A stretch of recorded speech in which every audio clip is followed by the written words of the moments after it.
বন্ধুরা, আজ আমি এমন এক ইতিহাসের কথা বলবো যা শুনলে বুক কেঁপে ওঠে, চোখে জল এসে যায়। ১৯৪৭ সাল, ব্রিটিশ শাসনের শেষ সময়। ভারত ভাগ হয়ে তৈরি হল দুইটি দেশ, ইন্ডিয়া এবং পাকিস্তান। এই ঘটনাকে বলা হয় পার্টিশন অব ইন্ডিয়া। কিন্তু এই স্বাধীনতার আনন্দের পেছনে লুকিয়েছিল অসংখ্য মানুষের কান্না, রক্ত আর ভয়াবহ স্মৃতি। হাজার হাজার পরিবার রাতের অন্ধকারে নিজেদের ঘর ছেড়ে পালিয়ে যাচ্ছিল। কেউ মা বাবাকে হারিয়েছে, কেউ সন্তানকে, কেউ স্বামীকে। অনেক মানুষ শুধু একটা কাপড় আর একটু খাবার নিয়ে অজানা পথে হাঁটতে শুরু করেছিল।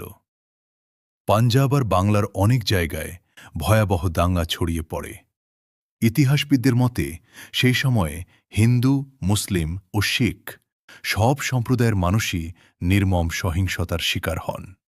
লাখ লাখ মানুষ প্রাণ হারান আর কোটি মানুষ শরণার্থী হয়ে পড়েন। সবচেয়ে হৃদয় বিদারক ছিল সেই ট্রেনগুলো। মানুষ ভেবেছিল ট্রেনে চড়ে তারা নিরাপদে পৌঁছাবে, কিন্তু অনেক ট্রেন স্টেশনে এসে থামত, আর ভেতরে থাকত শুধু নীরবতা, নিথর দেহ আর ভাঙা স্বপ্ন। একটি মুহূর্তে মানুষ নিজের বাড়ি, জমি, শৈশবের স্মৃতি সব হারিয়ে ফেলেছিল।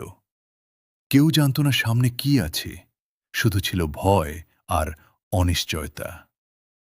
এই ইতিহাস আমাদের মনে করিয়ে দেয়, ঘৃণা আর বিভাজন শেষ পর্যন্ত শুধু মানুষকেই কাঁদায়। বন্ধুরা, এই কষ্টের ইতিহাস আমরা ভুলে যেতে পারি না, কারণ ইতিহাস থেকে শিক্ষা না নিলে সেই ভুল আবারও ফিরে আসতে পারে।